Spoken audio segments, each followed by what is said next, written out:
Hey, man, I'm doing well. I see everybody showing up in the chat. I Shout see out to him. everybody. Look at Miss Debbie down there. I see her down there. What's going on? Hey, Miss Debbie.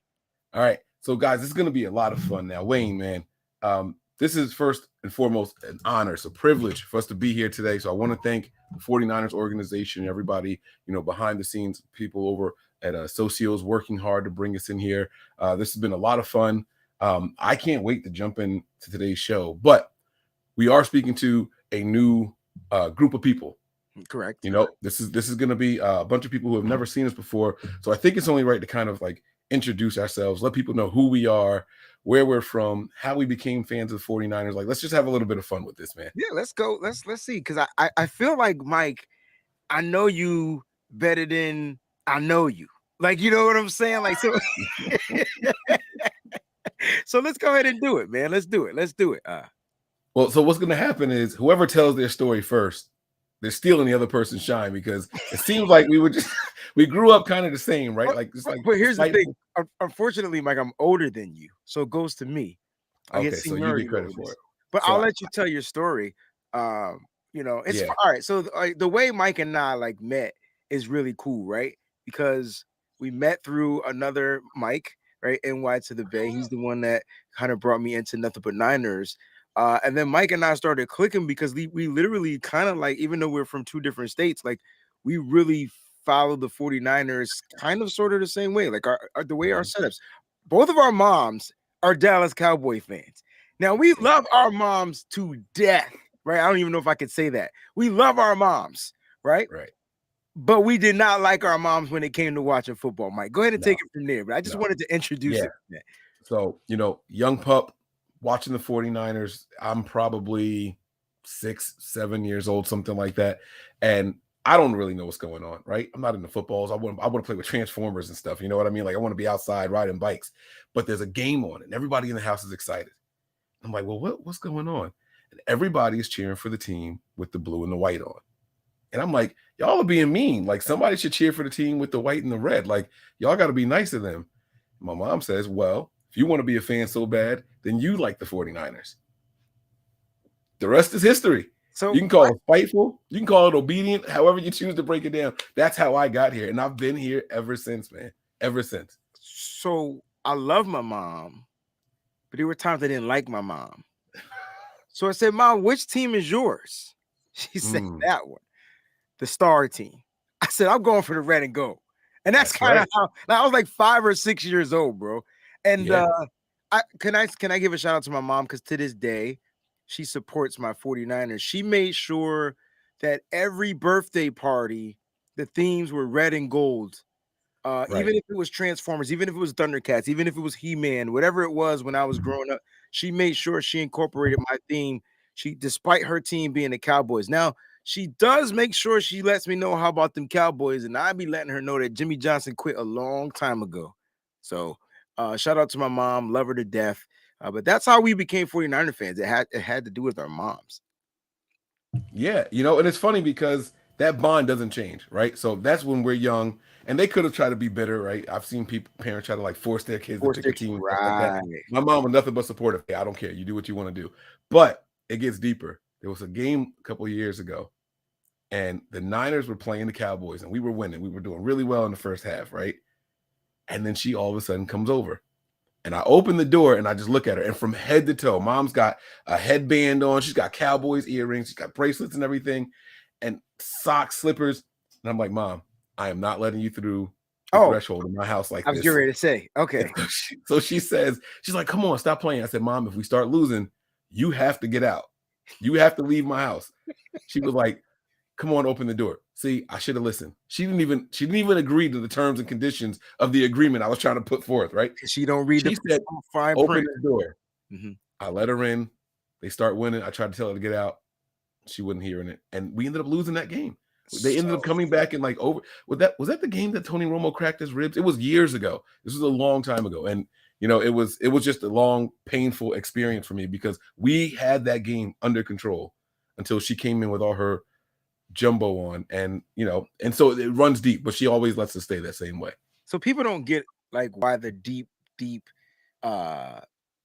history goes when it comes to the 49ers and Cowboys. So this stuff is deeply enrooted within our families. Yes. Right. And so, like, there's a reason why I don't want to say the word hate, but there's a reason why we really don't like the game. It's just some deep stuff going on, stuff we need to talk about. That's why we're here. Shout out we to probably need some out there, therapy session for it too, right? There was nothing more funny than being at the NFC NFC divisional game. I was out and it was in Dallas, and the 49ers beat them, and like the stadium being silent. I'm sitting there, like cheering. And that matter of fact, somebody got famous off of me. I want to know who that person is. They went viral off of my reaction, and people sending me the video. They're like, "Yo, Breezy, did you see you go viral?" Oh, no, you gotta send me. I've never seen this video of you before, bro. And then they got my boy who was next to me, and then his face was so sad. That's the best game I've ever been to in my entire life, yo. How many years we lost? But nah, man, that's how we became 49er fans. It started with our mothers, and we love our moms. But Mike, if that was my mom, if your mom was my mom, I would have said, "Mom, let me see your cell phone." I would have inputted my Wi-Fi code, and she could have watched that junk right outside the door. I can't do that to my mom. I can do that to my mom, across state line. I can't do that to mom. I'll take whatever comes with that after. Mike, you're talking to the person that when my wife threw me a surprise birthday party, I didn't know it wasn't on game day, was it? It was on the NFC Championship versus the Seattle Seahawks. And my wife, it wasn't just her, it was all the people that she had with her, and she was trying to cancel it. And I didn't know it was a surprise. So it ended up turning into a birthday party for my best friend's mother. And because I loved his mom, I was like, all right, but I'm not really going to want to be there. And it was like a gig too at the same time. So I had to play. Oh my goodness. It was that, but it was a surprise birthday party for me, bro. Remember, we were winning that game. And then we wasn't. Yo, I walked out of the venue, left my wife, left the car, left the party. And I was at least 35 minutes from my house. I started walking home, bro. Like I was done. That's how bad. Broken. I was hurt. And that's what us fans all go through with the emotions of watching game. It's so much fun, right? We like to break this thing down. We like to talk about it and all that, but we have so much fun when we're at these games. And then when we lose, we're hurt, right? It's like, don't talk to me for 10 minutes. Don't talk to me for a couple of days. Like you fun, Mike. You got to talk to him about the game you just visited in North Carolina. Yes. The Bank of America Stadium. Yeah, it was a blast, man. First of all, I've been to a lot of different stadiums. Panthers fans are always kind. I have yet to find a Panthers fan. That's a Southern. I think so. Yeah. I think so. And it probably helps that I was there with my cousin who's a Panthers fan. You know what I mean? But so they see us walking, they don't look at us like the opposition or anything like that. But that game was so much fun. The environment was great. I hung out with Chapman. You guys saw Chapman on here a couple of weeks ago, right? Went to his meet and greet that he had going on over there. Had a blast. Met some wonderful people. Some people in the chat. You know what I mean? Shout out to Mike. Took some pictures with some faithful. The game, the atmosphere, the environment. When you walk in, you're looking at it and you're like, you know what? This is it's probably 60-40. More Panthers fans than Niner fans, but 60-40 visually is still astounding when your team colors are red versus that blue. Like it stands out. It's sharp. You know what I mean? But when the game started, the audio, it didn't feel like 60-40 anymore. All of a sudden, because, they get the ball. I mean, we come out, we march down the field, pay dirt, and all of it. You look around, it's like, are you sure that was the right ratio? Like, I can't. They was pumping up the jam mic the entire game. Even after the game, the players are doing their interviews on the side, and you could see like the shades of red just going to where they're doing the interviews at and everything. You know what? It was great, man. It was a phenomenal environment to be in. The faithful were great. You just turn around talking to complete strangers, high-fiving people and everything.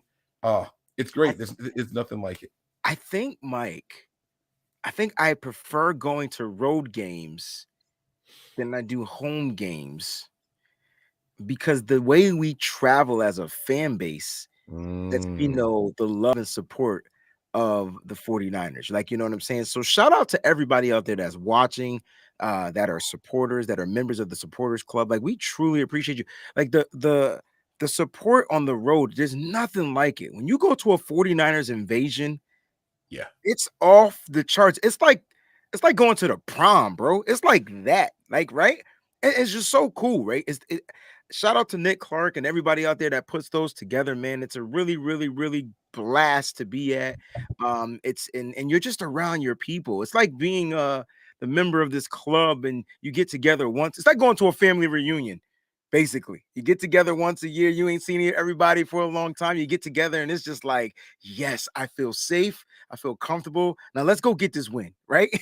And that's something that the 49ers did this past weekend, Mike. They went down to North Carolina, man, and they put a stamp on the Panthers, bro. You know, when I watch football, we talk about the 3 phases of the game, right? The offense, the defense, and the special teams. Listen, 2 sides of that ball, they went out there and they went hard. And special teams wasn't terrible. No, it wasn't the best game that we've had all year. There were some positive things to take away from, but there was some, but let me tell you, when the offense plays the way that it did, and when the defense is, I can't even say complimentary to the offense. It felt like we flipped it, right? The offense was complimenting the defense this game. It was so much fun, man. You got pick sixes happening. You got big plays. One of my favorite plays of the whole game was an incomplete. It was the fact that it was a bomb to Danny Gray. Like, I was like, yes, throw it. Take that shot, right? Like, it was so exciting, man. And I mean, where do you want to start? You want to start with the offense? Like, how do you want to do this, man? No, I think we should start with the commonality of everything. The defense. The defense is the number one defense in the NFL currently till this today. They're the number one defense. They were and the crazy thing is, I was like, don't let them Kyle, keep the offense on the field. I want the defense to go back on the field because I don't want them to give up like 300 total yards. They gave up 300 total yards slightly, and they're still number one. I think they're tied in points with the Buffalo Bills. I'm so excited to watch the defense play. So let's start with the D. Pulse. I think I have to say pulse. All right. So the defense goes out there, man, and this is back-to-back weeks with over 5 sacks, right? Am I making that up? Last week was 7.